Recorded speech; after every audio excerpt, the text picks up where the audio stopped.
Serangan udara Amerika Serikat dilaporkan telah menewaskan dan melukai warga sipil Yaman. Dilaporkan juga bahwa beberapa korban masih terjebak di bawah reruntuhan. Mengutip Al-Mayadin pada 9 April, hal itu diutarakan oleh sumber-sumber lokal pada Selasa 8 April 2025. Dikabarkan bahwa agresi yang dipimpin Amerika Serikat terhadap Yaman telah menargetkan beberapa lokasi dengan serangan udaranya. Imbasnya menewaskan beberapa orang. Sementara itu, misi penyelamatan masih terus berupaya mengeluarkan orang-orang dari bawah reruntuhan.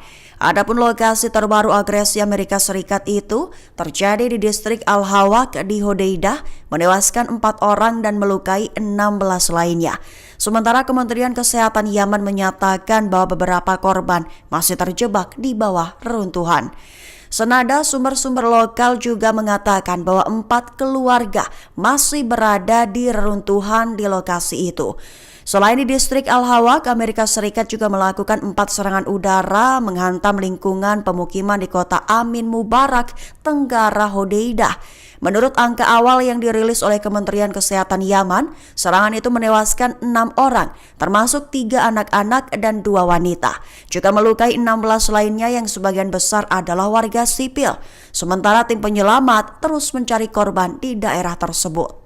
Terusan Panama diprediksi akan menjadi zona perang baru antara Amerika Serikat dengan China. Mengingat Menteri Pertahanan mereka Pete Hegseth menyebut bahwa lokasi itu terus menghadapi ancaman dari pihak China. Mengutip Al-Mayadin pada 9 April, hal itu diutarakan oleh Pete Hegseth, menyatakan selama perjalanannya ke negara Amerika Tengah itu pada Selasa 8 April kemarin. Diklaimnya dalam pernyataan saat ini terusan Panama menghadapi ancaman yang terus-menerus. Dengan begitu ia menekankan bahwa Amerika Serikat tidak akan membiarkan Tiongkok atau bahkan negara lain manapun mengancam operasi atau integritas terusan tersebut. Hegseth menegaskan bahwa terusan Panama bukan milik Tiongkok, sehingga tak akan bisa menggunakan lokasi itu sebagai senjata mereka. Ia menggambarkan jalur perairan laut itu sebagai keajaiban dunia. Hegseth menyatakan bahwa Amerika Serikat dan Panama akan berkolaborasi untuk menghilangkan apa yang disebutnya pengaruh China.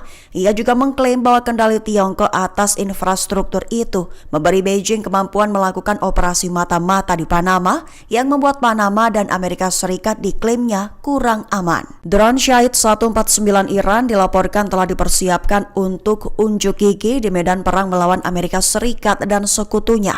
Mengutip Tasnim pada 9 April, hal itu diungkap oleh pasukan Dirgantara Korps Garda Revolusi Islam pada beberapa waktu lalu.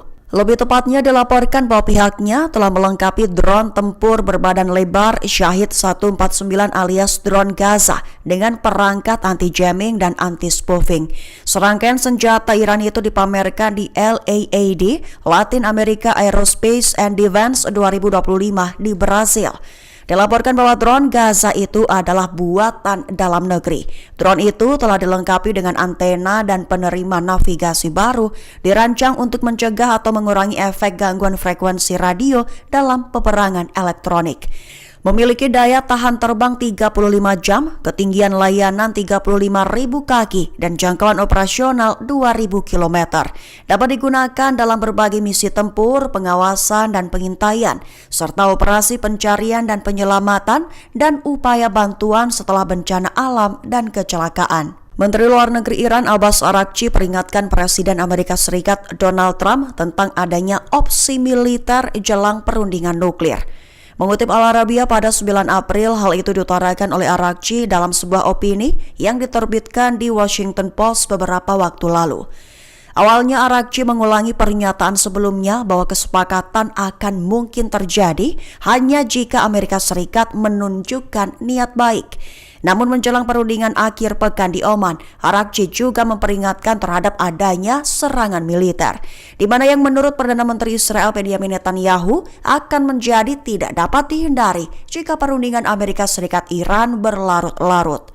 Araghchi menegaskan bahwa bangsa Iran tidak akan pernah menerima paksaan, menunjuk pada dorongan pemimpin Amerika Serikat untuk mengakhiri konflik Ukraina. Araghchi juga bersuara menyatakan pihaknya tidak bisa membayangkan Trump ingin menjadi presiden Amerika Serikat lainnya yang terperosok dalam perang dahsyat di Timur Tengah. Peluang untuk itu pembicaraan lebih banyak empat mata sih. Ketua Harian DPP Partai Gerindra Sufmi Dasko ungkapkan isi pertemuan antara Presiden Republik Indonesia Prabowo Subianto dengan Ketua Umum PDIP Megawati Soekarno Putri di Teguh Umar, Jakarta, Senin 7 April 2025 malam. Mengutip Tribun News pada 9 April, hal itu diutarakan oleh Dasko dalam pernyataannya kepada awak media pada Selasa 8 April malam.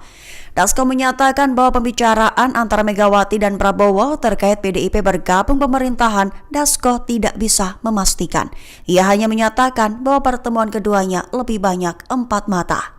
Selain itu, menurutnya perbincangan empat mata Prabowo dan Megawati juga diwarnai canda tawa. Dasko memberikan bantahan terkait pertemuan Prabowo dan Megawati yang diduga dilakukan secara sembunyi-sembunyi. Ia mengatakan pertemuan kemarin adalah sesi silaturahmi Prabowo dengan Megawati dilakukan dalam rangka Idul Fitri. Lantas Dasko mengatakan bahwa dirinya tidak tahu secara persis apa saja yang dibahas Prabowo dengan Megawati. Tetapi Dasko menyebut bahwa keduanya membicarakan bagaimana masa depan Indonesia. Isi pembicaraan juga diklaimnya tidak luput dari situasi global dan bertukar pengalaman. Ukraina disebut akan terancam diserang jarak jauh oleh militer Rusia, mengingat meriam koksan Korea Utara mulai dipindahkan ke wilayah Crimea. Mengutip Tribun News pada 9 April, hal itu diutarakan oleh lembaga penyiaran Jerman ZDF beberapa waktu lalu. Diketahui meriam koksan adalah satu di antara sistem jarak jauh buatan Korea Utara. Menurut ZDF, sebuah video yang muncul secara daring memperlihatkan meriam self-propelled koksan milik Korea Utara diangkut dengan kereta api melintasi wilayah utara Crimea. Adapun pemindahan itu disebut telah menunjukkan meningkatnya keterlibatan militer Korea Utara dalam perang Rusia-Ukraina. Sistem artileri koksan kaliber 170 mm dikenal sebagai satu di antara artileri lapangan konvensional dengan jangkauan tembak terjauh di dunia. Koksan mampu menjangkau target hingga 40 km dengan peluru standar dan hingga 60 km dengan amunisi berbantuan roket. Dengan begitu, jika benar pemindahan ini ditujukan untuk musuh, maka Ukraina akan terancam dibom dari jarak jauh.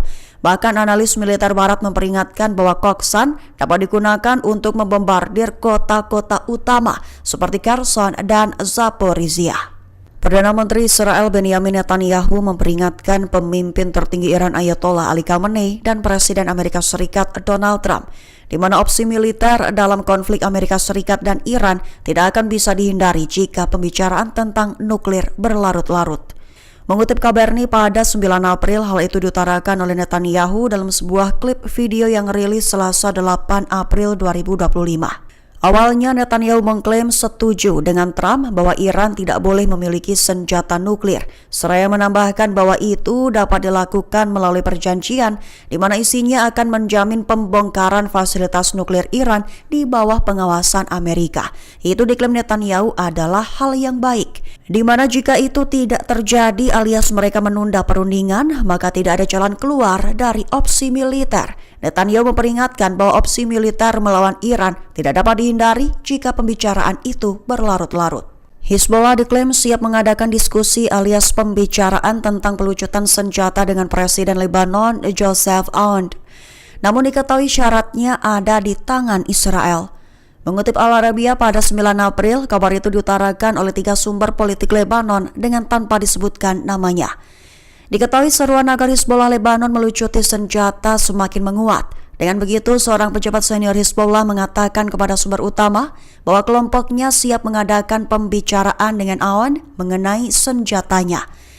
Namun hanya jika Israel menarik diri dari Lebanon Selatan dan menghentikan serangan mereka.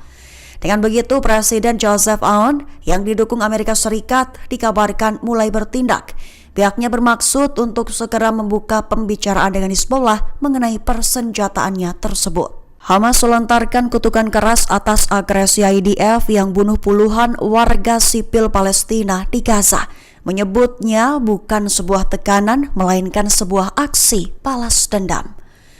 Mengutip Al Arabiya pada 9 April, hal itu diutarakan oleh Hamas dalam pernyataannya yang diterbitkan pada Selasa 8 April 2025 kemarin. Lebih tepatnya Hamas mengutuk tindakan Israel di Gaza, menuduh mereka melakukan serangan balas dendam terhadap warga sipil yang tidak berdosa, alih-alih hanya menerapkan tekanan militer saja. Menyerukan masyarakat internasional untuk memenuhi tanggung jawabnya dan segera menghentikan kekejaman yang tak kunjung reda di Gaza. Dengan munculnya pernyataan itu, Hamas menekankan bahwa eskalasi militer tidak akan membawa sandera Israel kembali hidup-hidup, tetapi justru membahayakan dan membunuh mereka. Juga menekankan bahwa negosiasi tetap menjadi satu-satunya cara untuk menjamin pembebasan semua sandera.